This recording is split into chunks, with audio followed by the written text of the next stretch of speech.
They're also saying that they prefer Justin Herbert over Tua. Don't know how much I believe that. One thing that I've heard that I could totally see working out for everyone would be if the Chargers actually do move up, trade for that Lions pick, then you potentially go Joe Burrow 1, Chase Young 2, Chargers with pick number 3, and they take Justin Herbert. Pick number 4 is the Giants, and they get their choice of an offensive lineman or Okudah or Simmons. And then pick number 5, the Dolphins, Tua Tagovailoa. Sounds like it works out great for everybody. Yeah, I mean, I'm personally,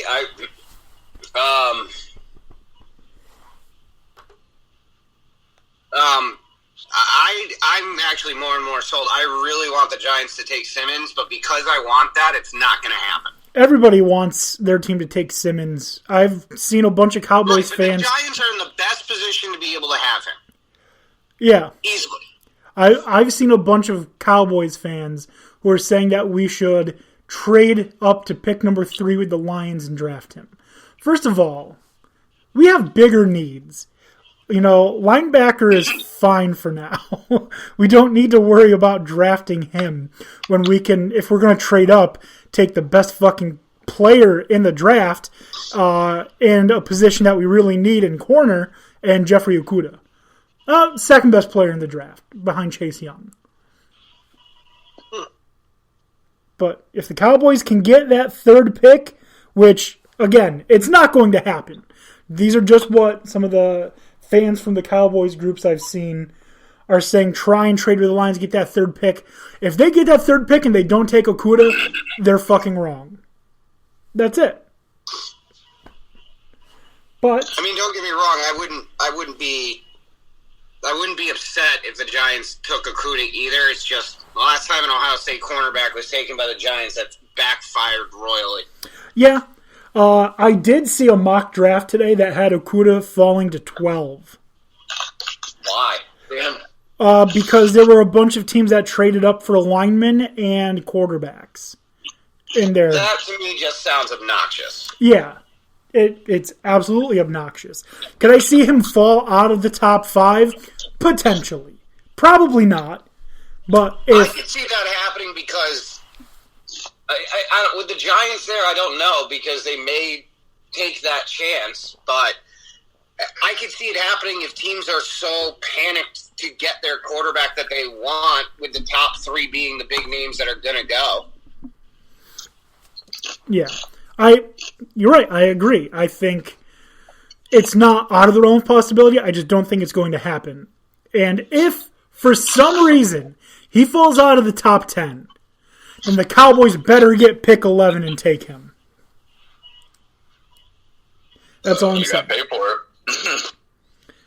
Well, yeah, of course you have to pay for it, but if he falls to pick number 11, and you are a team that needs a cornerback, and you have a realistic possibility of getting him and not having to take C.J. Henderson, instead of taking a multi-time Pro Bowler, you can get a Hall of Fame caliber player, you fucking take him. You do whatever it takes. I mean, you don't necessarily go Saints giving up an entire fucking draft just to get Ricky Williams crazy, but if you can get the best player at a position that you need that late, you do it. You do whatever it takes.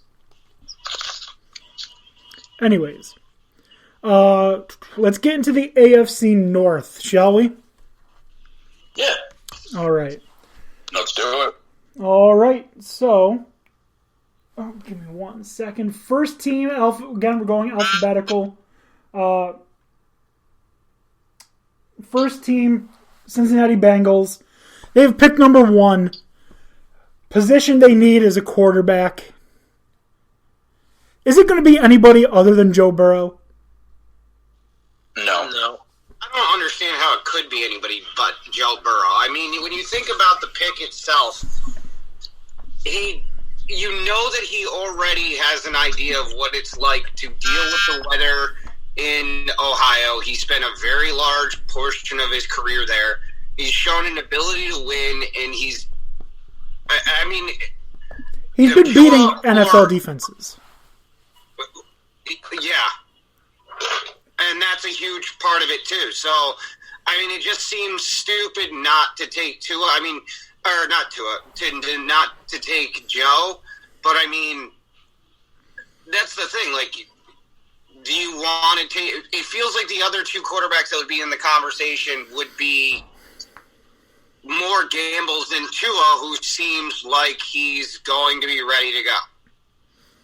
Right. So, just because I did 3 for everyone else, options, Joe Burrow, Tua Tagovailoa, and Justin Herbert are the 3 options. There's no one other than those 3. And if I had to put all of my money on one, it's Joe Burrow. Joe Burrow is the Tiger King. Joe Exotic. Yep. Going from the Bayou Bengals to the shit Bengals. Maybe he'll turn them around. No. Yeah. Whip them into shape. Speaking of turning around, how about them Browns? What about them? All right. Browns, pick number 10. They need tackle, offensive tackle, safety, and linebacker. Really, they just need offensive line. Doesn't even need to be specifically a tackle. But there were rumors, turns out not true, that the Browns were working out a trade to get rid of Odell Beckham Jr. and that the Vikings were the team that were looking to buy. That rumor not true. Both teams shot it down. So they will be picking at number 10. The options that they'll have available to them would be Tristan Wirfs, Mekhi Becton, Isaiah Simmons. Probably not going to fall to 10, but I've seen him at 10 going to the Browns in multiple mock drafts. So we'll have to see if he does fall that far. Probably not. But more realistically, Tristan Wirfs and Mekhi Becton are the 2 players that I would bet on for the Browns to draft. I could see them going. They definitely want to get an O-line because you really want to give as much time as you possibly can to Mayfield, considering the fact that you went out and got him all of these options. The one I was reading on that makes sense, Trey Adams out of Washington, because they need a tackle badly. And he'll definitely be there. I don't think anybody's going to go and try and swipe him. They'll be able to get him much later, too, though. They could, but where's Cleveland? They have to. In a draft that doesn't have a lot of linemen, do you take the gamble that he'll be there in the next round? No, but I'm almost certain that one of the 4 offensive linemen are going to be there. Whether it's Becton, Wills, depending on how the Giants go, they have a good chance at Wills. And if that's the case, I could easily see them going that route. Right. Well, yeah, Tristan Wirfs should be there. I know they need tackle, but really any offensive line position. Well, anything would help them. They just need to be able to protect Baker because you didn't go out and get all of these pieces for him to have to scramble 5 seconds into the snap. Mm-hmm. Exactly. He's not Lamar Jackson. He can't do that. Like, can he get himself out of situations and make some miracle shit happen every once in a while? Yes. But you don't want him doing that on 60% of the snaps. Right. No. You want to make sure that your quarterback is able to play his style of football, and no quarterback style of football is getting fucking destroyed. No. Except for Eli Manning. Apparently he likes taking big hits. Yeah, well, Eli Manning is doing a lot of other things that don't make any sense, like staring off like he's looking into the fucking closet of Narnia. It does seem like he does that sometimes. The next team, alphabetically, the Baltimore Ravens. Ravens are a lot more difficult to pick because they have really specific needs. of linebacker, offensive line. They could probably go with an edge rusher. Picking at pick 28 is going to be kind of rough to get any of those. But they have outside shots for edge at Yeturgos Matos. Probably going to be taken before that. At linebacker, probably Patrick Queen will still be available. Kenneth Murray might still be available, but he'll probably go quicker too. So, Ravens, they're... What were we talking about, the Ravens? Yeah. Okay. Yeah, where they're drafting, they're going to be hard-pressed to get something they need that's quality. If they needed safety, they would go. I could see them getting a receiver to go opposite Hollywood Brown. Well, then they're spoiled. If that's what they want, they're spoiled. True. Yeah. I mean, there are some names that could. I mean, you could try and get a D lineman, but you're going to have to figure out which you want. Derek Brown out of Auburn should be there. No, Derek Brown's going top 10. I don't think that's going to happen. I've seen drafts where he goes to the Lions at 3, but he's going top 10. If the Panthers don't get him, the Jaguars, the Cardinals, if he falls that far, the Jags are going to take him. I mean, I guess that's true. I mean, I don't know that. I mean,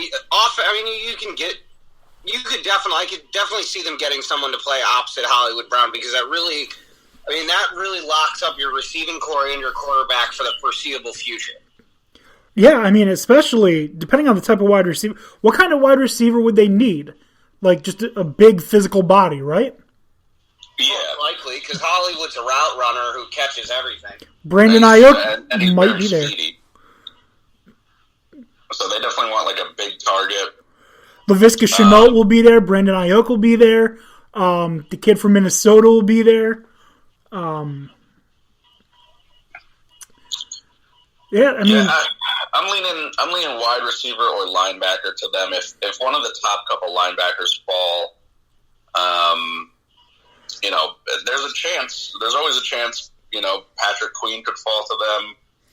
Yeah, Patrick Queen is projected around 25, which isn't too far from 28, so he could be there. Kenneth Murray, same thing. Mm-hmm.